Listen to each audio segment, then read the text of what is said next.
दोस्तों नमस्कार, सभी का स्वागत है प्रवचन डिजिटल पर। मैं हूं आपके साथ विजय रावत। तो अभी हम लोग लाइव आए हैं और लाइव में मेरे साथ बेरोजगार संघ के अध्यक्ष बॉबी पंवार जी हैं। और आजकल आप देख ही रहे होंगे लगातार जिस प्रकार की सुर्खियां चल रही है उत्तराखंड में। जोशीमठ के बाद एक सबसे बड़ा जो मुद्दा है भर्ती घोटाले का उत्तराखंड में। तो आप लोगों के भी हम सवाल लेंगे इसमें, जितने भी लोग कमेंट इसमें करेंगे। और बॉबी पंवार वो शख्स है, हर कोई जो युवा इस समय एग्जाम की तैयारी कर रहा है, हर कोई इनको जानता है। बॉबी पंवार लगातार युवाओं के लिए संघर्षशील रहे हैं। वीडियो वीपीडियो जो घोटाला हुआ था, इसके अलावा तमाम और घोटाले खुले, तो बॉबी पंवार का सबसे बड़ा हाथ उसमें रहा था। लेकिन इसके बाद एक और जो बड़ा घोटाला, पटवारी घोटाला, और अब आ रहे हैं कि और नए नए जो भर्तियां हैं, क्योंकि अभी यूके पीसीएस की भी बात आ रही है कि उसमें भी कुछ ना कुछ गड़बड़ी हो सकता है।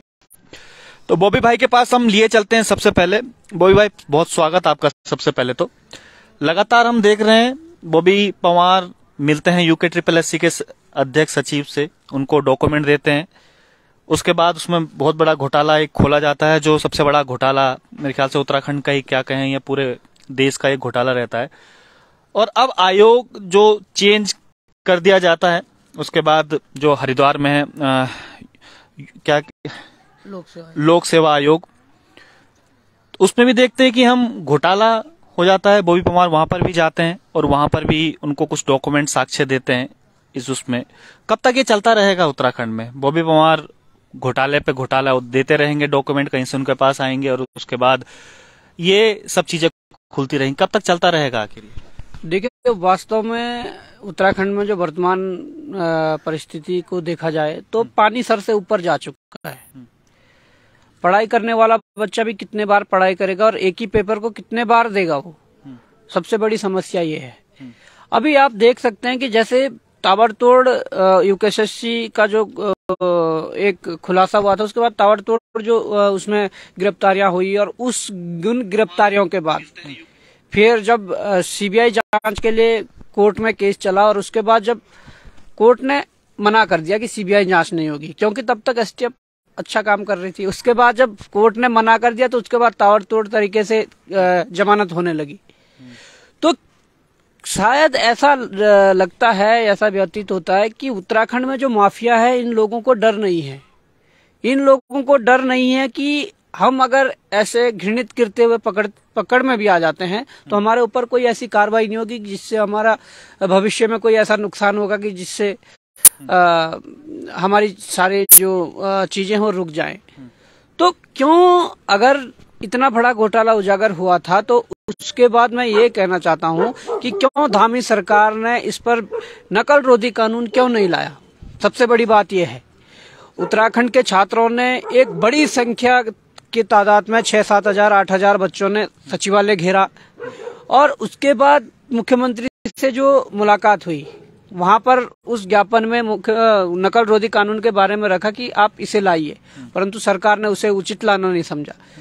क्योंकि आप देख सकते हैं कि कहीं ना कहीं जो जांचें होती है। मेरा सवाल ये था कि क्या ये होता ही रहेगा? आप धामी जी के पास जाएंगे, कभी अध्यक्ष से मिलेंगे, कभी एसटीएफ को सबूत देंगे, कभी एसआईटी जांच इसमें बैठा दी जाएगी। ये कब तक चलता रहेगा? हमारे पास चलता है कि अरे अच्छा अब ये पेपर लीक हो गया, अच्छा अब वो पेपर लीक हो गया, इसके भी सबूत आ रहे हैं, उसके भी सबूत आ रहे हैं। कब तक इसका कोई अल्टरनेट है? सोचा है कुछ अल्टरनेट? नहीं, कब तक चलता रहेगा? तब तक चलता रहेगा जब तक सरकार की नीयत साफ ना हो।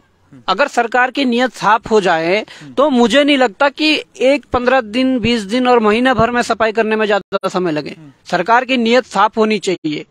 सरकार तो ये जानिए कि जहां पर संलिप्तता किसी बड़े अधिकारी की आ जाए, जहां पर संलिप्तता किसी पार्टी कार्यकर्ता की आ जाए, जहां पर संलिप्तता किसी पार्टी के सदस्य की आ जाए या किसी विधायक मंत्री की आ जाए, वहां पर जांचें ठप पड़ जाती है।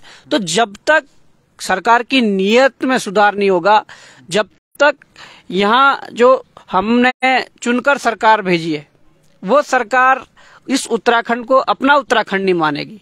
सिर्फ और सिर्फ उनका जो नजरिया है इस उत्तराखंड में, वो सिर्फ लूट खसोट करने तक सीमित। सरकार जब तक सरकार रहेगी तब तक कुछ नहीं होगा। तो बॉबी पंवार खुद आह्वान क्यों नहीं करते? लोग हैं साथ में, युवा साथ में हैं आपके। नहीं, देखिए, युवा साथ में है, हमने लड़ाइयां लड़ी है, आगे भी लड़ रहे हैं, और तमाम प्रकार के जो ये खुलासे हो रहे हैं इसमें सरकार को अपनी नीयत साफ करनी चाहिए, क्योंकि सारी पावर उनके पास है, सब कुछ उनके पास है, सिग्नेचर अथॉरिटी वही है, जो अगर करना चाहे तो वही कर सकते हैं। हम तो सिर्फ कोशिश कर सकते हैं, हम बता सकते हैं कि यहाँ से गलत हुआ है, इस पर कार्रवाई की जाए, परंतु करना ना करना सरकार की बात है। और अगर सरकार नहीं करती है तो हम भी उत्तराखंड की जनता को ये बताएंगे, घर जा जाकर ये बताएंगे कि जो सरकार को करना चाहिए था, जो हो सकता था आसानी से, वो सरकार ने नहीं किया।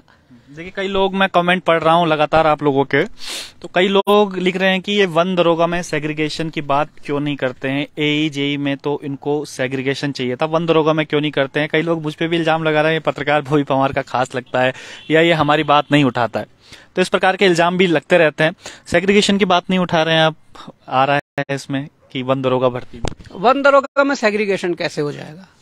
जिन कंप्यूटरों में जिन लोगों ने परीक्षाएं दी थी और उन कंप्यूटरों पर परीक्षा देकर जिन लोगों ने वो परीक्षाएं गलत तरीके से पास की थी, आज उनके जो कंप्यूटर है ही नहीं, आज वहां पर जो सीसीटीवी उस कमरे में लगे थे वो है ही नहीं, कैसे सेग्रीगेशन हो जाएगा? किस आधार पर सेग्रीगेशन हो जाएगा? और हाँ, बात रही एईजेई की, तो उसमें भी अगर अभी हम तो कह रहे हैं जांच करिए, सबसे प्राथमिक हमारा बिंदु यही है कि जांच करिए। जांच में जिस आधार पर जांच में जो निकल कर आएगा, अगर बहुत ज्यादा मात्रा में निकल कर आ रहा था, जैसे वीडियो में निकल कर आया, तो उसमें क्या, उसमें भी सेग्रीगेशन फिर संभव नहीं है अगर बड़ी मात्रा में निकल कर आता है। तो ये जो निजी स्वार्थ के चलते कुछ लोग पर्सनल या फेक आईडी बनाकर ट्रोल करने का काम कर रहे हैं, या जिस प्रकार से तमाम प्रकार के जो ये सोशल मीडिया पे लांछन लगाते हैं, उन लोगों का क्या है, उन लोगों को समय जवाब दे रहा है। ट्रोल से डर लगता है बॉबी पंवार को? हमें किस बात का डर? हमने तो जब से हमने ये मुद्दे उठाए हैं तो हम तो ट्रोल ही हुए हैं। लेकिन ट्रोल हो क्यों रहे हैं आप, मेरी तो समझ में नहीं आती है, क्योंकि जब हम स्टार्टिंग से, जब मैं आपको देखता हूँ तो हमेशा किसी न किसी धरने में आप शामिल रहते हैं। अभी भी जो हम लाइव कर रहे हैं, अभी भी हम सेग्रीगेशन जो 228 पद के लिए हैं, माफ कीजिएगा, जो 228 सिंचाई विभाग के 228 पद के लिए, वहां पर हम लोग बैठे हुए हैं। अभी भी धरने में हमें ये लोग मिले हैं, 228 पद, उनका भी 100 दिन से ऊपर यहाँ पर धरना हो गया है, अभी भी सरकार सुन नहीं रही है। तो जब भी आप देखो धरने वगैरह में मिलते हैं, युवाओं के साथ भी हैं, लेकिन कुछ युवा जब सेग्रीगेशन नहीं किया जाता है या आप उनके साथ नहीं जाते हैं, जैसा अभी वन दरोगा की बात चल रही है, तो नाराज भी हो जाते हैं। तो नाराज हो तो हो, सेग्रीगेशन हमारे हाथ में नहीं है। सेग्रीगेशन अगर संभव होता, आयोग करता, सरकार करती, क्योंकि सरकार और आयोग तो वही चाह रहा था, परंतु जब कोई रास्ता उन्हें मिला नहीं इस तरीके का, तो उन्होंने जो निर्णय लेना था लिया है।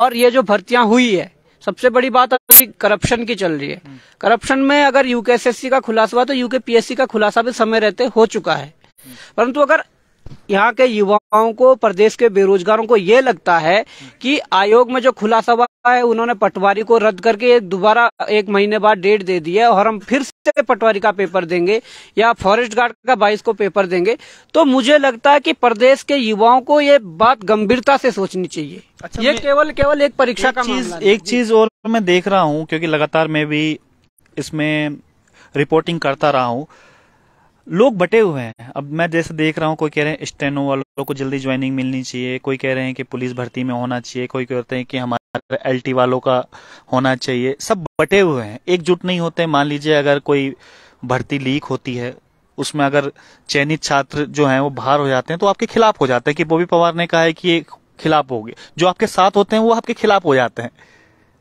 कहीं ना कहीं बांटने का काम भी कर रहा है ये जो लीक है, जितने भी छात्र पढ़ाई कर रहे हैं, क्योंकि आपके बड़े एकदम से अपोजिट में आ जाते हैं। पहले तो आपको अपना हीरो मानते हैं। देखिए क्या होता है कि हमने तो किसी के साथ पर्सनली कोई ऐसी रंजिशें नहीं है कि जिससे हमें ये लगे कि उस बंदे का सिलेक्शन हो रहा है तो हमें उस भर्ती को रुकवाना है, या इस बंदे का सिलेक्शन नहीं हो रहा तो उस भर्ती को पीछे करना है। इस प्रकार की तो हमारी कोई वो नहीं है। हमारी जो लड़ाई है वो लगातार चल रही है, और हमेशा भी जो अंग्रेजों के टाइम से जो लॉर्ड मैकाले की जो एक पद्धति थी, उस प्रकार की जो चीजें यहाँ पर चल रही है। तो मैं ये कहना चाहता हूँ कि एक फूट डालो और राज करो वाली नीति अभी वर्तमान में चल रही है। पहले आयोग ने, यूकेएसएससी ने अप्लाई करी वो चीजें, और अब मुझे लगता है यूकेपीएससी भी अप्लाई करेगा, क्योंकि सबसे बड़ा उदाहरण ये है कि जैसे ही आयोग को ये पता लगा कि यूकेपीएससी का जो मामला खुल चुका है, यूकेपीएससी के अंदर के कर्मचारी इसमें लिप्त पाए गए हैं, वैसे ही उन्होंने क्या करा, 11 दिन पहले फॉरेस्ट गार्ड का एडमिट कार्ड जारी कर दिया, जबकि इतने पहले कभी भी किसी भर्ती का एडमिट कार्ड जारी नहीं होता है। और जिस अपर पीसीएस के मेंस के लिखने की ये बात कर रहे हैं, उस पीसीएस के लिए जो एडमिट कार्ड जारी होने थे, उससे 2 दिन पहले वो एडमिट कार्ड का जो लिंक है वो आयोग के ऑफिशियल वेबसाइट पे नहीं था, परंतु ग्रुपों में, व्हाट्सएप ग्रुप, टेलीग्राम ग्रुपों पर तैर रहा था। तो गोपनीयता कहाँ पर भंग हुई? तमाम प्रकार की ये चीजें हैं। अगर ये भ्रष्टाचार का जो मामला है, उसके बाद एसटीएफ उनको गिरफ्तार करती है, उनसे पूछताछ करती है, कुछ चीजें बाहर निकल कर आती है, कुछ चीजें लीक होकर मीडिया तक पहुंच जाती है, मीडिया उसको छापता है, तो सरकार की शायद एसटीएफ के ऊपर नाराजगी रहती है, क्या है, और सीधे एसटीएफ से केस एसआईटी गठित करके उन्हें ट्रांसफर कर दिया जाता है। ये अपने आप में बड़ा वो है। आप देख सकते हैं कि जैसे ही भनक लगती है कि लोक सेवा आयोग पर गाज गिरने वाली है, तो पुलिस मुख्यालय से 12 तारीख को एक लेटर जारी होता है कि जो हमारे पुलिस जो भर्ती हुई है, उन अभ्यर्थियों के लिए, 1500 अभ्यर्थियों के लिए कुछ ट्रेनिंग सेंटरों का चयन होना है। अच्छा, कुछ एक कमेंट आया है बीच में, जिसमें लिख रहे हैं कि ये तो बिंदु है, आप बस कुछ खास परीक्षाओं के लिए ही आवाज उठाते हैं, सभी परीक्षा धांधली के लिए आवाज नहीं उठाते। गोल क्यों करते हैं जांच की मांग को? मात्र एलटी में नियुक्ति मिल रही है, जिसमें सबसे ज्यादा पद है। लगभग सब राज्य में शिक्षकों के पदों में धांधली होती है, चाहे राजस्थान हो या बंगाल के 42 करोड़ की, इन्होंने लिखा हुआ है। तो इनका कहने का मतलब है कि एलटी परीक्षा में आपने सवाल नहीं उठाए। आप हमें दीजिए एलटी के संबंध में, हमें चीजें दीजिए ना। अब जिस की परीक्षाओं के बारे में हमारे पास चीजें आई है, हमने उसमें आवाज उठाई है। आपके पास यदि है, और नहीं तो आप कमेंट करके आ रहे हो कि इस प्रकार की चीजें हैं, तो आप हमें चीजें दीजिए ना। एलटी में हमने कहा था जांचो, सभी भर्तियों की जांचो, हमने कहा था, वो कह रहे हैं कुछ मिला नहीं। तो ठीक है, नहीं मिला तो नहीं मिला, हमारे हाथ में तो पावर वो है नहीं कि हम जाके जबरदस्ती उनसे वो बोले कि हाँ ये चीजें हैं।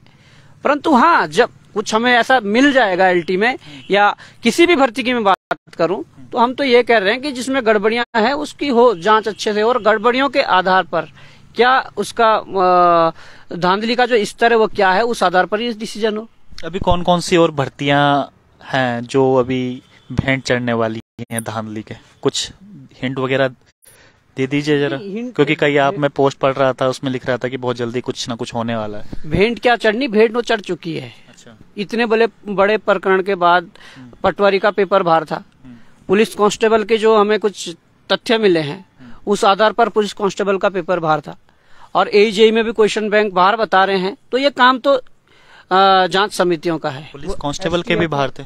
पुलिस कांस्टेबल का बाहर था, उसमें भी कई तथ्य हमें मिले हैं। कौन कौन शामिल हो सकते हैं इसमें? हो सकते हैं जिन लोगों को सरकार ने ढील दी है, जिन लोगों को सरकार ने पहले छोड़ा है, जिन लोगों को सरकार की शय रहती है, ऐसे लोग शामिल है। पुलिस के भी बड़े अधिकारी हो सकते हैं उसमें? देखो, अधिकारी, सफेद पोस्ट सब शामिल हो सकते हैं। अब ये काम जांच एजेंसियों का है कि कौन क्या है, पर जांच एजेंसियों की नीयत साफ होनी चाहिए, सरकार की नीयत साफ होनी चाहिए, तब जाके इस पे आप उस व्यक्ति तक पहुंच सकते हो जिस व्यक्ति ने वास्तव में इस पर सेंध मारी है। तो ये सारी चीजें हैं, और अगर सरकार की नीयत साफ नहीं है, जांच समितियों की नीयत साफ नहीं है, तो मुझे नहीं लगता कि आप उस व्यक्ति तक, उस माफिया तक पहुंच पाओगे कि जिसने इसकी शुरुआत की थी। देखिए, क्योंकि होता यही है, कई मैं कमेंट देख रहा हूँ लगातार लिख रहे हैं कि बंद दरोगा विरोधी बॉबी पवार, उस समय वीडियो वाले भी कह रहे हैं कि आपसे तो लगातार दुश्मन भी बढ़ाए जा रहे हो आप अपने। तो दुश्मन बढ़े तो बढ़े, हमने कोई पर्सनली किसी को निमंत्रण पत्र नहीं दिया कि आप हमारे दुश्मन बनिए, पर अगर किसी की मानसिकता इस कदर है और मानसिकता वहीं तक सीमित है, तो हम कुछ नहीं कर सकते। इन लोगों के लिए लड़े हैं कभी आप? ये जो बंद दरोगा की बात कर रहे हैं, वीडियो की बात कर रहे हैं, इनसे ये पूछिए कि जब वैकेंसी नहीं निकल रही थी, बंद दरोगा की वैकेंसी के लिए हम लड़े, वीडियो की वैकेंसी के लिए हम लड़े, जिस वैकेंसी में तुमने परीक्षाएं दी है उस वैकेंसी के लिए हम लड़े। तो हम, ये तो नहीं है कि किसी पर्सनल आदमी के लिए लड़े, हम तो सबके लिए लड़े जिसने उसमें पार्टिसिपेट किया है। तो हम लड़े थे, परंतु जो लड़ाई है वो निरंतर जारी रहेगी। कुछ लोग होते हैं कुछ लोग लाइफ में आते हैं इस प्रकार के, और ये जरूरी भी है। ये हमारी जो ऊर्जा उसको और दोगुनी करते हैं, नहीं तो हम सुस्त पड़ जाते हैं बीच में। और जब ऐसे लोग सामने आते हैं तो हमारी ऊर्जा और बढ़ जाती है कि इन लोगों को किस प्रकार से जवाब दिया जाए। सीबीआई की मांग कर रहे थे बीच में, क्योंकि कई सवाल ऐसे भी आ रहे हैं कि बॉबी भाई शुरुआत में सीबीआई की मांग कर रहे थे, उसके बाद उन्होंने सीबीआई की मांग नहीं की। क्या अब जो तमाम भर्तियां ये हो रही हैं, क्योंकि अब ये लेवल 10 तक की भर्तियां जो घपले हो रहे हैं, तो इसमें सीबीआई की मांग करेंगे कि पहले की तरह फिर चुप बैठ जाएंगे? हमने सीबीआई की मांग करी है। सीबीआई अगर सरकार चाहे तो कर सकती है। ऐसा तो नहीं है कि मैंने सीबीआई की मांग करी और मेरे हाथ से ही उसमें सिग्नेचर होना था, मैंने नहीं किया, मैं चुप बैठ गया। सीबीआई की हमने मांग करी, हम मांग ही कर सकते हैं, हम कोशिश ही कर सकते हैं। सरकार जब नहीं मान रही है, सरकार जब सीबीआई नहीं लाना चाह रही है, तो उसमें गलती किसकी है? ये तो सोचने योग्य बात है। ये तो एक पढ़े लिखे नौजवान को जो कमेंट कर रहे हैं उनको ये जानना चाहिए कि किसने कोशिश की और किसको ये काम करना चाहिए था। अब सरकार ने काम नहीं किया तो सारा दोष सरकार के ऊपर जाता है। हमारा क्या दोष है इसमें? ये तो समझना पड़ेगा ना। अब मैं कई बड़े अधिकारियों से मिला तो वो भी कहते हैं कि अब तो जो एक बॉबी पंवार है बेरोजगार संघ, उनसे डर लगता है कि कहीं किसकी पोल ना खोल दे। तो इतना डरा क्यों रखा है अपने अधिकारी वगैरह को? कई ऐसे कमेंट भी आते हैं कि अब बॉबी पंवार से डरने लगे हैं। ये हकीकत है? नहीं, देखिए, अगर कोई गलत आदमी है और गलत जिसने किया है और हमारे हाथ जिस दिन उनके ये कारनामे लग गए, कितना भी बड़ा अधिकारी हो, कितना भी बड़ा नेता हो, ये चैलेंज के साथ हम कह सकते हैं कि वो कितना भी बड़ा आदमी क्यों ना हो, अगर उसने गलत किया है और उससे किसी असहाय का या गरीब का जो हित मारा गया हो, तो वहां पर हम उन लोगों को छोड़ने वाले नहीं। पर अगर कोई ईमानदार अधिकारी है, ईमानदारी से काम कर रहे हैं, तो उनके लिए क्या है, उनके लिए अपना काम करते रहें, प्रदेश के हित में अपना काम करते रहे, प्रदेश की भलाई के लिए अपना काम करते रहे। हमारा तो मकसद वही है कि एक बेहतर जो व्यवस्था जो यहाँ पर बने उत्तराखंड में, क्योंकि 22 वर्षों से आप देख रहे हैं कि इस प्रकार से जो भ्रष्टाचार जो दीमक की तरह जो इसे इतना क्योंकि तो 22 वर्षों से जानते हैं, तो इतनी हिम्मत, इतना जज्बा कहाँ से आ रहा है? क्योंकि पूरी सरकार से भिड़ना, बॉबी पंवार कोई अधिकारी भी नहीं है, कोई इतना बड़ा कोई पद पे भी नहीं है बॉबी पंवार, किसी इतना बड़ा संगठन भी नहीं है बॉबी पंवार के पास। तो डर नहीं लगता इन लोगों से कि इतनी बड़ी सरकार से आप भिड़ रहे हैं, जो अधिकारी उनसे बढ़ रहे हैं, जो ये इतना बड़ा सरगना जो चला रहे हैं, जो भी पकड़े गए, लाखों करोड़ों रुपए उनके पास हैं, फिर भी आप भिड़ जाते हैं? तो डर नहीं लगता इन लोगों से? नहीं, डर किस बात का है? देखिए, एक छोटी सी जान है, जाके राके साइया मार सके ना कोई, सीधी सी ये बात है। जब तक ऊपर वाले का हाथ रहेगा, जब तक आप जैसे लोगों का सहयोग रहेगा, जब तक आम जनता जिनके लिए हम लड़ रहे, जब तक उनका सहयोग रहेगा, तो मुझे नहीं लगता कि इससे पावरफुल वो माफिया है। सबसे पावरफुल भारतीय लोकतांत्रिक व्यवस्था में जनता है और जनता ही रहेगी।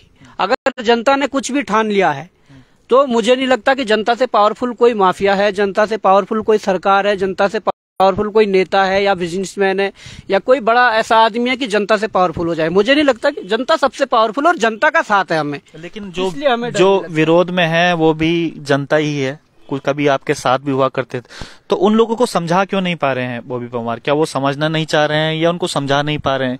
जो विरोध भी कर रहे हैं एक आधे कि भाई बॉबी पंवार पेपर विरोधी है या जो भी भर्ती आती है भर्ती विरोधी है, इस प्रकार के उसमें आते हैं, तो उनको समझा क्यों नहीं पा रहे हैं आप? ऐसे कई उदाहरण हैं जो पहले हमारे विपक्ष में बोलते थे, जो हमारी आलोचना करते थे, पर जब बात उन पर आई, जब फॉरेस्ट गार्ड की मैं बात करूं तो फॉरेस्ट गार्ड में कई लोग हमारे विरोधी हो गए थे, कई लोग पर्सनल गाली गलौज करने लग गए थे। पर जब उन्हें वीडियो का मामला सामने आया और उसमें उनके साथ वो घटना खुद घटित हुई, तो खुद पर्सनल कॉल करके या वो चीजें सारा करके कि यार ऐसा तैसा हम गलत थे, वो चीजें। तो देखिए, जब समय आता है तो अपने आप ही लोग देखते हैं जब उस पर बीतती है कि क्या होता है। मैं यही कहना चाहूंगा कि किसी भी छोटी सी बात पर या किसी भी छोटी सी जो कोई ऐसी बात हो कि जिस पर आप त्वरित अपना जो वो वक्तव्य बोल दें, तो वो सही नहीं है। पहले चीजों को समझना चाहिए कि क्या है। और हमारी तो लड़ाई जो है वो तो कोई एक ऐसी नहीं है कि बिल्कुल किसी छोटे से मकसद के लिए, एक बड़ा मकसद है। एक पूरे उत्तराखंड को एक उत्कृष्ट राज्य और पूरा जो उत्तराखंड है उसको भ्रष्टाचार मुक्त करने की एक मुहिम है। उसमें तो कई अपने होंगे, कई पराये होंगे, लेकिन भ्रष्टाचार तो लगातार दिख रहा है उत्तराखंड में। तो ये मुहिम जो आपकी कितनी सफल रही है, कुछ आह्वान क्यों नहीं करते युवाओं से कि भाई इतना भ्रष्टाचार लगातार हो रहा है उत्तराखंड में, कि आखिर युवा करे तो करेगा, एक नेतृत्व करने वाला भी चाहिए। देखिए, युवाओं को जगाने के लिए टाइम लगेगा और हमने 5-6 सालों से जो किया है, शायद मुझे लगता है कि आपका कहने का मतलब ये है कि युवा अभी जागे नहीं है? बिल्कुल पूरी मात्रा में जागे नहीं है, परंतु कुछ युवा वास्तव में जागे हैं। जब से ये मामले खुले हैं तो वास्तव में कुछ युवाओं का भरपूर सहयोग मिल रहा है, जिसमें कि मुझे उम्मीद है कि अगर ये मुहिम लगातार जारी रहे तो कहीं ना कहीं वो लोग भी समझेंगे जो आज सोचते हैं कि ये कोई जो लड़ाई लड़ी जा रही है, ये उन्हें लगता है कि पता नहीं अपने पर्सनल उसके लिए प्रॉफिट के लिए कोई ये लड़ाई लड़ी जा रही है, जबकि ऐसा नहीं है। कोई कहते हैं कि बॉबी परमार केवल राजनीति करता है। अगर राजनीति हम कर रहे हैं और राजनीति के माध्यम से हम इतने बड़े बड़े भ्रष्टाचार उजागर कर रहे हैं, राजनीति के माध्यम से हम इतने लोगों को, जो गरीब असहाय लोग हैं, उनको फायदा पहुंचा पा रहे हैं या उनकी आवाज बन पा रहे, तो ऐसी राजनीति हम पसंद करेंगे। आप मानते हो राजनीति कर रहे हो? बिल्कुल। राजनीति का क्या मतलब है? राजनीति जो शब्द है वो राज करने की नीति। बिल्कुल, राज करने की नीति, और हम राजनीति नहीं कर रहे हैं। राज तो प्रचंड बहुमत की सरकार कर रही है, हम कर रहे हैं, सेवा कर रहे हैं और उस सेवा को आगे बढ़ाते रहेंगे। राजनीति उस दिन हो जाएगी जिस दिन हम कहीं राज करेंगे। क्या है अभी आगे फ्यूचर प्लान? ऐसी लड़ना है लोगों के लिए, क्योंकि ज्यादा 24-25 साल शायद आपकी उम्र है, अभी यंग उम्र में है, आगे क्या कुछ करने का विचार है? घर वालों को प्रेशर भी आता होगा कि कहाँ पड़ा है चक्कर में, कुछ काम धंधा कर लो, कुछ शादी वगैरह कर लो, या क्या कुछ विचार है अब आगे? देखिए, तमाम जो चीजें होती है लाइफ में सभी के होती है, शादी भी होती है, अपना काम धंधा भी होता है, सब कुछ होता है, पर कोई अगर मुहिम शुरू की है, कोई लड़ाई अगर शुरू की है, तो मुझे नहीं लगता कि उस लड़ाई से आधे रास्ते से वापस मुड़ना वो सबसे बड़ी मूर्खता है। तो इसीलिए अभी जब चरम क्या है, मैं वही जानना चाह रहा हूँ, उसका चरम क्या है? लगातार भर्तियां जैसे होती रहेंगी, लीक होती रहेंगी, चरम क्या मानते हैं आपकी? ऐसी लड़ना है लगातार कि ये पेपर लीक हो गया, बॉबी परमार जी ने घेराव कर दिया, कभी सचिवालय घेराव करा, कभी आयोग का घेराव कर दिया, ऐसे ही चलता रहेगा कि कुछ आगे सोचा भी है कि किस तरीके से चीजें सुधारी जाएंगी? देखिए, कोई भी गोल होता है, आप मान लो कि आपको एक बड़ा पत्थर दिया जाए और एक आपके पास हथौड़ा दिया जाए कि इसको तोड़ दिया जाए, तो आप पहला प्रहार करोगे, दूसरा करोगे, तीसरा करोगे, 8वां 9वां 10वां, एक समय ऐसा आएगा कि आप थक जाओगे। मैं वही बात कर रहा हूँ कि आधे रास्ते से वापस मुड़ना, तो आप सोचोगे कि यार क्या छोड़ना, ये टूट नहीं रहा है, आप छोड़ के चले जाओगे। पर शायद कसर उसमें इतनी थी कि एक आप और प्रहार करते तो टूट जाता, कोई दूसरा आता और उस एक प्रहार से उसे तोड़ देता है। तो वो नहीं देखा कि आपने जो तब किया था, जो 9 प्रहार किए थे, वो 9 प्रहार किए थे, तब जाके 10वें प्रहार में वो टूटा है। अगर 10वां आप ही करते तब भी वो टूटना था, और किसी ने एक प्रहार करके, वो 10वें नंबर का प्रहार करके उसे तोड़ दिया। तो मुझे लगता है कि जो ये बीच रास्ते से वापस मुड़ने वाले जो वो है, इसमें हम वापस मुड़ने वाले नहीं है। कुछ भी हो, किसी भी विभाग में किसी भी तरीके का जो भ्रष्टाचार है, जो बात हम तक पहुंचेगी, जो लोग हम तक पहुंचाएंगे, उस बात को जरूर आगे रखा जाएगा और पूरे ईमानदारी और उस नई ऊर्जा के साथ हमेशा उस चीज को लड़ा जाएगा, जिससे कि उत्तराखंड में जो ये भ्रष्टाचार जो था, इसमें कहीं ना कहीं हम अगर हर वर्ष या हर माह उसमें संघर्ष करके, या अगर 0.01% भी हर महीने हम उस चीज को कम कर सके, तो मुझे लगता कि एक जो आप कह रहे हैं कि लास्ट जो इसका गोल क्या है, वहां तक, हाँ 100%, तो वहां तक कभी ना कभी पहुंचेंगे। हो रहा है कि घट रहा है लगातार? बिल्कुल, क्योंकि हमें तो लगा था कि जिस समय वीडियो बीपीडीओ एग्जाम हुआ था, अब शायद कुछ ऐसा देखने को नहीं मिलेगा, लेकिन नेक्स्ट एग्जाम में ऐसा हो जाता है। यूके ट्रिपल-एससी पे भरोसा तो उठ ही चुका था, उसके बाद यूके पीएससी ने इस तरीके से कर दिया। जिन लोगों ने गौर किया होगा उन पर ये बात सामने हमने कही थी, हमारे पोस्टों के माध्यम से, हमारे इंटरव्यू के माध्यम से, कि यूकेएसएससी का घोटाला तो खुल गया है, पर यूकेपीएससी में भी बहुत बड़ा घोटाला होता है। ये हमने बात पहले ही कही थी, और ये हमें पता था कि यूकेएसएससी का घोटाला अगर खुला है, यहाँ पर कार्रवाई हुई है, तो यूकेएसएससी सुधर सकता है।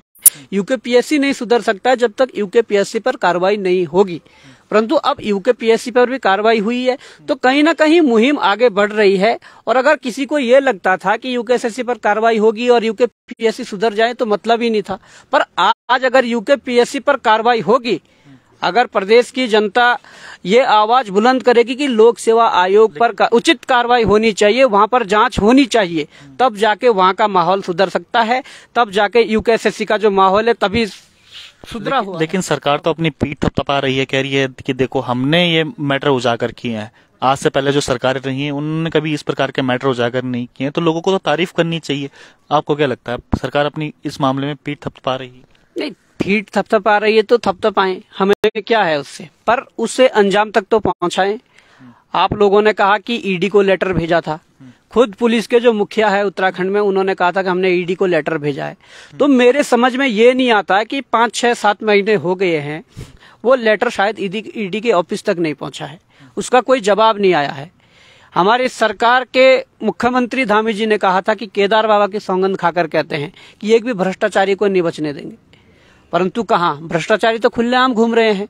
भ्रष्टाचारी तो वो भ्रष्टाचारी है जिन लोगों की जमानतें हो चुकी है, कई ऐसे लोगों की फिर से संलिप्तता अभी पटवारी और पुलिस और उसमें देखने को मिल रही है, जो वर्तमान में भर्तियां चल रही है। एक सवाल और आ रहा है आपके लिए, आप भी सवाल लगातार कीजिएगा और शेयर जरूर कीजिएगा इस पोस्ट को, जितने भी लोग देख रहे हैं, ताकि ज्यादा से ज्यादा लोगों तक ये जो हमारा लाइव है वो पहुंच पाए। एक सवाल आपसे पूछ रहे हैं, वन दरोगा चयनित अभ्यर्थी, कोई पेज है इनका, ये लिख रहे हैं कि पत्रकार साहब एक सवाल तो पूछिएगा कि वन दरोगा में आपको कैसे पता चला कि कंप्यूटर से सबूत मिट गए हैं? जवाब नहीं दे पाएंगे बॉबी पंवार, ये चैलेंज कर रहे हैं आपको। मुझे लगता है कि इनकी जो सोचने की शक्ति है वो शायद थोड़ा कमजोर हो गई है।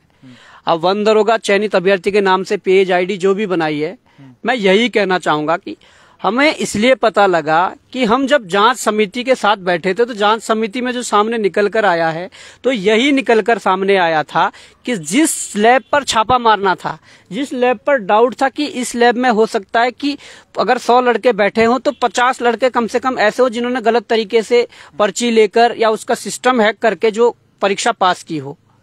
परंतु उस लैब को ही जब साफ कर दिया गया, जब उस लैब से सारे कंप्यूटर साफ कर दिए गए, उस लैब के सारे कैमरे साफ कर दिए गए, तो आपके पास क्या रह जाता उसमें छानबीन करने के लिए? तो कैसे सेग्रीगेशन हो पाएगा?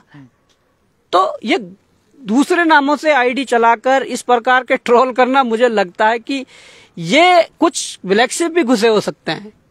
अच्छा, क्योंकि मैंने ये फॉरेस्ट गार्ड में आजमाया है, उसके बाद बीपीडीओ में आजमाया है, और तमाम, मतलब हम तो ये है कि आगे जैसे जैसे बढ़ते जा रहे हैं अनुभव गेन करते जा रहे हैं कि किस प्रकार से लोग ट्रोल करते हैं और कौन लोग ट्रोल करते हैं। कई ऐसे लोग होते हैं कि जो अपना नाम छुपाकर गलत आईडी से ट्रोल करने लग जाते हैं। तो हमें उनसे कोई ऐतराज नहीं है, आप करिए, आपका वो काम है, हमारा ये काम है, हम ये करेंगे, पर जरूर इस काम को अंजाम तक पहुंचाएंगे। जरूर हमें उम्मीद है कि जिस मुहिम को हम चला रहे हैं उसमें कम से कम ये तो है कि जो हमने ये मुहिम शुरू की है, इसमें कुछ ना कुछ तो उत्तराखंड को, पूरे प्रदेश को भविष्य में ऐसा रिजल्ट मिलेगा कि वास्तव में जिससे लगेगा कि वो लड़ाई जो लड़ रही थी वो ठीक थी। तो लगातार कमेंट आ रहे हैं, आप लोग लगातार कमेंट कर रहे हैं और ये आगे पूछ रहे हैं कि अपने सूत्रों के नाम बताएं। खैर, सूत्रों के नाम तो खैर कोई नहीं बताता, ये तो सुप्रीम कोर्ट भी आपसे नहीं पूछ सकता कि सूत्र अपने बताइएगा, तो बॉबी पंवार क्यों बताएंगे खैर सूत्रों के नाम? ये जवाब मैंने ही खुद आपको दे दिया।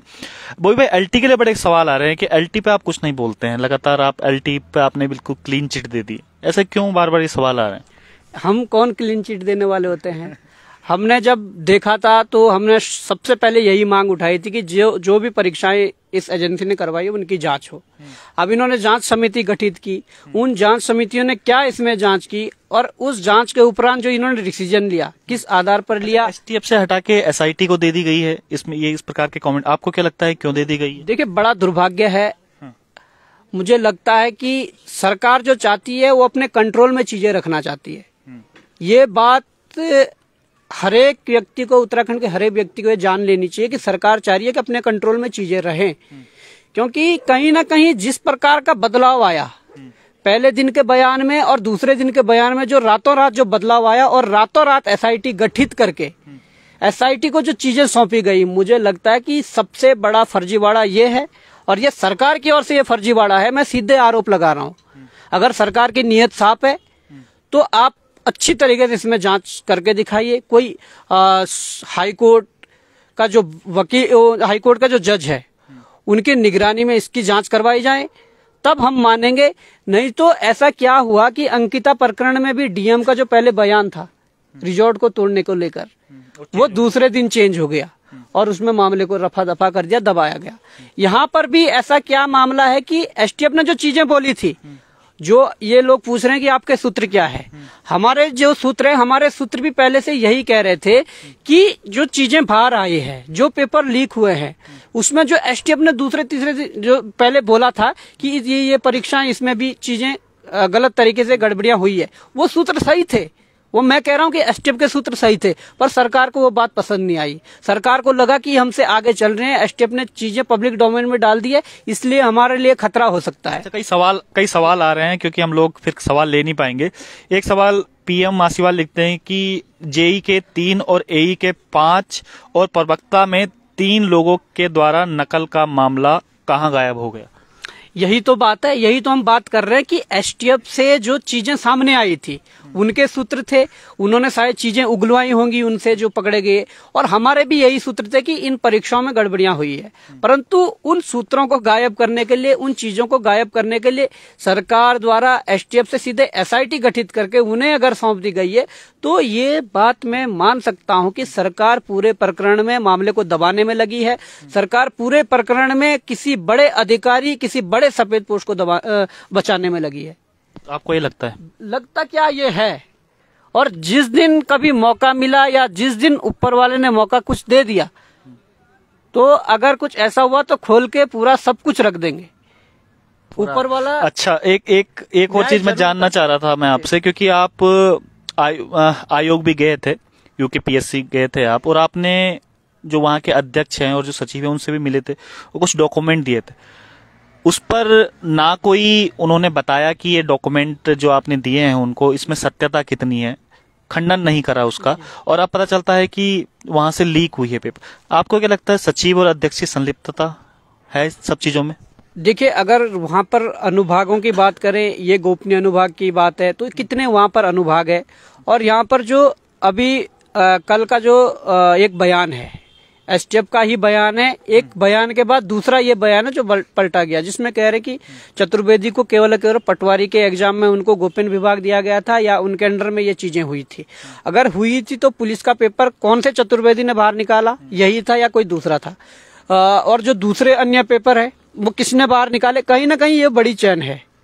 और जैसे यूकेएसएससी मामले में हाकम सिंह पर टारगेट करके पूरा मामला वहां पर इर्द गिर्द घुमाया गया, यहीं पे चतुर्वेदी पर ये पूरा मामला इर्द गिर्द करके ये इस मामले को दबाना चाहते हैं।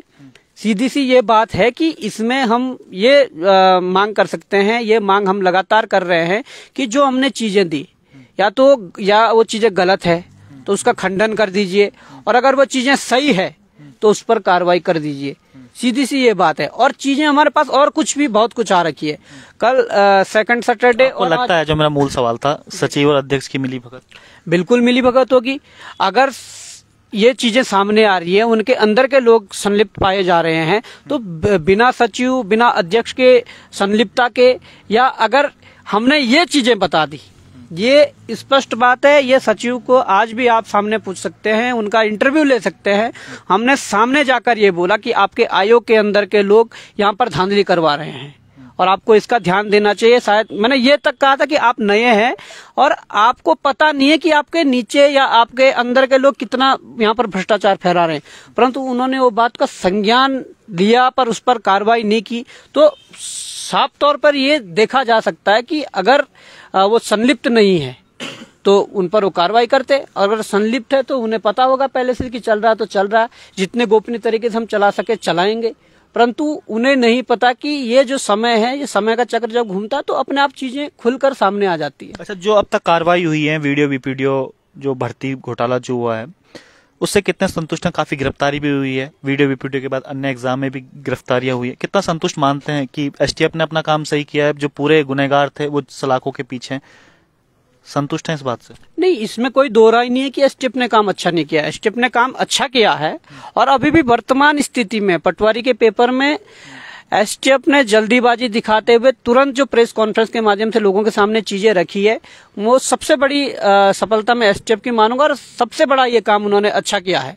अगर शायद मुझे लगता है थोड़ा मामला इधर इधर उधर हो जाता, थोड़ा मामला लेट हो जाता, तो पॉलिटिकल प्रेशर के कारण ये मामला नहीं खुल पाता, और जिसका नतीजा आप देख सकते हैं कि बयानबाजी चेंज, एसटीएफ से एसआईटी को ट्रांसफर जो चीजें हुई है, ये सब कुछ उसमें आप देख सकते हैं इस चीज को। संतुष्ट हैं बॉबी पंवार संतुष्ट हैं? बेरोजगार संघ आप रिप्रेजेंट करते हैं, अभी तक जितनी भी कार्रवाई हुई? नहीं, एसटीएफ ने जो करना था करा। एसटीएफ अगर और भी करना चाहती तो कोई ऐसा तंत्र है जिन्होंने उन्हें रोका है, तो हम उस तंत्र से खुश नहीं है, हम सरकार से खुश नहीं है। सरकार चाहती नहीं है, सरकार की मानसिकता जो है या सरकार की जो इच्छा शक्ति है वो मर चुकी है।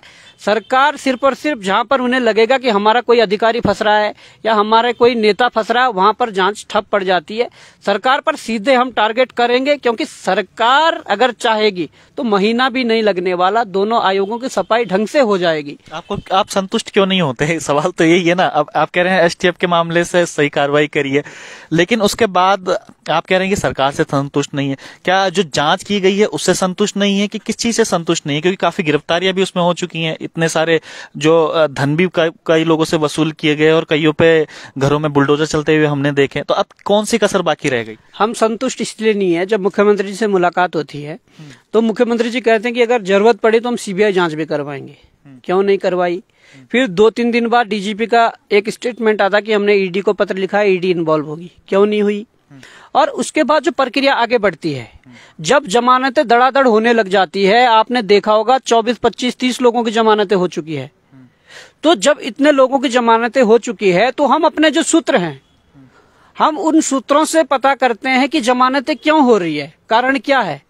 तो वो सूत्र हमें बताते हैं कि जो वास्तव में वो जमानत कराने वाला वकील है, जिन्होंने उनकी जमानत करवाई है, उन वकीलों के सूत्रों से ये ज्ञात होता है कि सरकार के जो वकील है वहां पर एक मूक दर्शक, या मैं कहूंगा कि बने हुए पैरवी सही से नहीं करती, कमजोर पैरवी करते हैं और सिर्फ सिर हिलाते हुए रह जाते हैं। तो जमानतें तो होंगी, सीधी सी ये बात है। इससे आप नाराज हैं कि जमानतें कैसी हो जाती? बिल्कुल नाराज है, क्यों नाराज नहीं होंगे। और मैं ये दावे के साथ कह सकता हूं कि जिन लोगों की जमानतें हुई है, कुछ उनमें से ही लोग ऐसे हैं जो वर्तमान परिस्थिति में जो यूकेपीएससी का मैटर खुला है उसमें भी उन लोगों की संलिप्तता है। तो इल्जाम लगा रहे हैं आप? ये बड़ा इल्जाम है, और हम साबित करके भी दिखाएंगे यदि साबित करना पड़ा। पर उसमें जांच समितियों को, सरकार को तो सहयोग करना पड़ेगा। हमारे पास कोई इतना ऐसा तंत्र नहीं है कि जिससे हम ये चीजें निकाल सकें। पर हाँ, अगर जांच समितियां सहयोग करेगी, सरकार सहयोग करेगी, तो ये चीजें निकलकर सामने आ जाएगी। और ये आप देख लेना कि उनको इतना डर क्यों नहीं बैठा कि वो यहाँ से रिहा होकर वहां पर दूसरे इसमें भी। आपको लगता है कि कोई बड़ा मंत्री इसमें शामिल हो सकता है? क्योंकि कई बार जिस समय स्टार्ट हुआ था ये पूरा मामला, तो कई ऐसे आ रहे थे कि इसमें कोई मंत्री तो शामिल है, बिना मंत्री के मिली भगत के, बिना मंत्री की सही के इतना बड़ा मामला नहीं हो सकता। लगता है आपको कोई मंत्री है, उसको बचाने की कोशिश की जा रही है? नहीं, बिल्कुल होंगे, सफेद पोश भी होंगे। जब एस राजू जी इस्तीफा देते हैं तो उन्होंने यही बात तो कही कि मेरे ऊपर कई माफियाओं और सफेद पोशों का दबाव था। तो कौन वो सफेद पोश थे? वो सवाल आज तक हमने 100 बार 1000 बार कर दिया, पर सरकार की ओर से कोई जवाब नहीं है, जांच समितियों की ओर से कोई जवाब नहीं है। तो आप कह रहे हो कि विश्वास क्यों नहीं करते हो आप सरकारों पर? आप तो सरकारों पर विश्वास किस प्रकार से किया जाए, आप ये बताओ। एक चीज और है इसमें ऐड होती है, जो कई सवाल भी इस प्रकार के लिख रहे हैं कि जो बच्चे हैं उनके नाम सार्वजनिक नहीं हो रहे, जो इसमें पकड़े गए हैं, जिन्होंने पैसे दिए हैं, उनका नाम सार्वजनिक नहीं हो रहा है। तो कोई हल्का पक्ष है बेरोजगार संघ का उसके प्रति कि नाम सार्वजनिक नहीं होना चाहिए, गलतियां हो जाती हैं? क्योंकि डीजीपी का ये बयान आया था, डीजीपी साहब का, कि चलिए हो जाती हैं लेकिन इस तरीके से नाम सार्वजनिक नहीं कर सकते। देखिए, गलतियां जो गलती से हो जाएं वो हम गलतियां मानेंगे, पर अगर कोई जानबूझ के कर्जा लेकर, लोन लेकर 15-15 लाख इकट्ठा कर रहा है और आनंद फानंद में गलत तरीके से पैसा कमाकर 15 लाख इकट्ठा कर रहा है, उसके बाद वो 15 लाख किसी माफिया को दे रहा है और अपने आप पेपर ले रहा है, तो इसको आप क्या गलती मानोगे? ये तो बहुत बड़ा जुर्म है। और इस जुर्म की सजा क्या है? 5 साल 10 साल नहीं, आजीवन प्रतिबंध करना चाहिए। और जिस प्रकार से राजस्थान सरकार ने समाचार पत्रों के माध्यम से उनके फोटो के साथ उनके नाम और माता पिता के नाम जो सार्वजनिक किए, उस प्रकार से आप करिए। ये लड़ाई लड़ेंगे आगे? बिल्कुल लड़ेंगे। हम तो ये डिमांड तो कर ही रहे हैं ना, हम तो हर बार कर रहे हैं, पर करने वाले तो ऊपर वाले हैं, करने वाले तो सरकार है, करने वाली तो एसटीएफ है, करने वाला तो आयोग है, उन्हें करना चाहिए। हम तो डिमांड कर रहे हैं, आप सार्वजनिक करिए, जिससे कि लोगों को भविष्य में ये डर तो पैदा होगा कि गलती से कभी हमने ये चीज कर दी तो भविष्य में हम भी इस प्रकार से समाज के बीच में बदनाम होंगे, या इस प्रकार के जो डर वो जरूरी बैठना है। सामाजिक बहिष्कार एक जो होता है वो होना चाहिए इन लोगों का। कितना फर्क पड़ा है बॉबी भाई जब से ये लड़ाई शुरू करी है? क्योंकि हम जो डर की आप बात कर रहे हैं, ये भी हमें लग रहा था कि वीडियो बीपीडीओ एग्जाम जब ये खुला था पूरा धरती, जब एसटीएफ ने गिरफ्तारियां शुरू करी थी, तो हमें लगा था कि अब डर बैठ जाएगा। लेकिन अब देखिएगा जो नई वैकेंसीज आई हैं उनमें खुलेआम लीक हो रहा है, तो ये डर तो नहीं बैठ रहा है। आपको लगता है कि डर बैठ रहा है? डर बैठाने के लिए भी कुछ तंत्र होते हैं, वो तंत्र शायद फिट नहीं बैठ पा रहे सरकारों की ओर से, या हमारे जो जांच समितियां या जो आयोग का जो स्टेटमेंट होना चाहिए था, उस पर आयोग की जो कार्रवाई होनी थी, वो शायद सटीक नहीं बिठा पा रहे हैं। मैं ये कह दूं, आपको कुछ चीजें बताना चाहता हूं कि मामला वीडियो बीपीडीओ का हो, तो उस दौरान मुझे कई ऐसे लोग फोन करते थे जो उसमें ब्लैक शिप थे और मुझे फोन करते थे। कोई व्हाट्सएप कॉलिंग करते थे, कोई नॉर्मल कॉलिंग करते थे। जो पकड़े गए ब्लैक शिप्स, हाँ, उन्हें ये लगता था कि हमारा कुछ नहीं होने वाला, और हम एसटीएफ को भी पता नहीं लगने वाला कि हम लिप्त हैं, या किसी दूसरी जांच समिति को भी पता नहीं लगने वाला। वो हमें फोन करते थे कि हम मेहनती है, हमने इतने घंटे पढ़ाई करी और ये हुआ। पर जब लास्ट में उन लोगों की, कई लोगों की उसमें से गिरफ्तारियां हुई, तो समझ में आया यार कि चीजें क्या है। जो लोग आगे दौड़ दौड़ के जाते थे कि ज्वाइनिंग दो, और उनमें से ही कई लोग पकड़े गए, तो बड़ा मतलब ऐसा लगा कि डर है नहीं उन लोगों के अंदर। वो ऐसे घृणित कृत्य करने के बाद भी आगे आगे आ रहे हैं और कह रहे हैं कि ज्वाइनिंग दो या ये करो वो करो। पर लास्ट में जब उनकी गिरफ्तारियां होती है, जब उन्हें एसटीएफ उठाती है और जब इसकी पुष्टि होती है कि इन्होंने पेपर पढ़ा है, तो उसके बाद चीजें समझ सकते हो आपके कितना मतलब वो है। तो वो डर बनाने के लिए ऐसा डर होना चाहिए, जिसने ऐसा कृत्य कर दिया तो वो समाज में मुंह दिखाने लायक ना हो। ऐसा डर उत्तराखंड सरकार को पैदा करना पड़ेगा इन माफियाओं के लिए। बिल्कुल पैदा करना पड़ेगा इन माफियाओं के लिए। और कई ऐसे वेटिंग में भी हैं, कई भर्तियां, कई अभी मैसेज भी आ रहे हैं कि ये भर्ती वेटिंग में है, इनके बारे में भी कुछ बोलिएगा। प्रभावित बहुत हो गए हैं लोग इन सब चीजों से। कई वेटिंग में है, वो नहीं आ पा रही है, आयोग को कुछ समझ में नहीं आ पा रहा है कि किस तरीके से काम करे। तो इससे जो मेहनती छात्र हैं, जो भी पढ़ाई कर रहे हैं, जो कोचिंग संस्थानों में, उन पर बड़ा प्रेशर पड़ रहा है इन सब चीजों का। इसके लिए भी लड़ाई लड़ने की सोची है, कुछ इसका उपाय सोचा है? बिल्कुल सोची है, लड़ाई लड़ी है, शुरू से लड़ी है। हाँ। कई बार वैकेंसी निकालने के लिए लड़ाइयां लड़ी है, कई बार रिजल्ट निकालने के लिए लड़ाइयां लड़ी है, कई बार भ्रष्टाचार मुक्त बनाने के लिए लड़ाइयां लड़ी है। तो मुझे लगता है कि ये लड़ाइयां तो जारी रहेगी, परंतु ये प्रोसेस है, ये अगर पारदर्शी तरीके से चल सके तो ज्यादा बेहतर रहेगा। अगर बात आनन फानन की है, जैसे आप कई लोग कहेंगे कि 22 को पेपर है तुरंत करवा दो, तो मुझे नहीं लगता। अगर 1-2 महीना, अगर 1.5 महीना लेट हो जाए, परंतु पेपर पारदर्शी रूप से हो जाए, तो वो ज्यादा बेहतर है।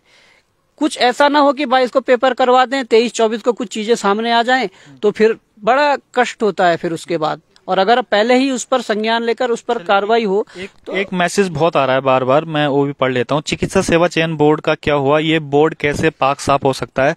सोशल वर्कर भर्ती पूरी ही फर्जी हुई है, इस प्रकार का मैसेज आ रहा है। देखिए, इस तरह की अगर बात है तो उसके कुछ जो आपके पास जानकारियां हैं, उसके जो साक्ष्य हैं, वो आप हमारे पास ला सकते हैं। उसको हम स्टडी करेंगे, पहले उसके जानकारी लेंगे कि क्या वास्तव में ये इस प्रकार से हुआ है, तो उसके बाद उस पर भी हम अपना जो है प्रक्रिया कार्रवाई की वो शुरू करेंगे, कोई सा भी मामला हो। बहुत बहुत धन्यवाद हमसे बात करने के लिए। तो ये हमारे साथ बॉबी पंवार थे, लगातार लड़ाई लड़ रहे हैं, आपने देखा भी होगा शुरुआत से ही लेकर, और लड़ाई के परिणाम भी निकले हैं, कई बार ट्रोल भी हुए हैं। लेकिन इन सब चीजों, जो ये पूरी अभी परिस्थिति चल रही है, इसमें मानसिक उत्पीड़न से जो छात्र गुजर रहे हैं, वाकई में बड़ा दुखदायी है। हमें भी इस बात का दुख होता है कि जो तमाम चीजें चल रही हैं, सरकार सही से जो काम नहीं कर पा रही है, या सरकार की जो नजरें नहीं रही हैं अभी तक इन भर्ती प्रक्रियाओं में, उनको लगा कि भेड़ चाल है, भेड़ चाल से हो ही जाएगा, तो उस पर कहीं ना कहीं एक स्टॉप तो लगा ही है। लेकिन जो मानसिक उत्पीड़न है छात्रों का, वो हो रहा है। तो उम्मीद करते हैं आगे इस तरीके के नहीं होगा, और जो मानसिक उत्पीड़न से जो छात्र अभी जूझ रहे हैं, वो शायद आने वाले समय में सही हो जाएगा। तो बहुत बहुत धन्यवाद। बॉबी पंवार हमारे साथ लाइव जुड़े हुए थे, और जो लोग अभी देख रहे हैं फेसबुक लाइव, शेयर जरूर कीजिएगा इसको, क्योंकि जब आप शेयर करते हैं तो ये आवाज दूर तक जाती है। तो जितने भी लोग ये चाहते हैं कि जो बॉबी पंवार लड़ाई लड़ रहे हैं ये लगातार लड़ाई उनको लड़नी चाहिए और आगे वो उनके साथ हैं। तो कमेंट बॉक्स में जरूर लिखिएगा और शेयर जरूर कीजिएगा। बहुत बहुत धन्यवाद आप सभी का। नमस्कार।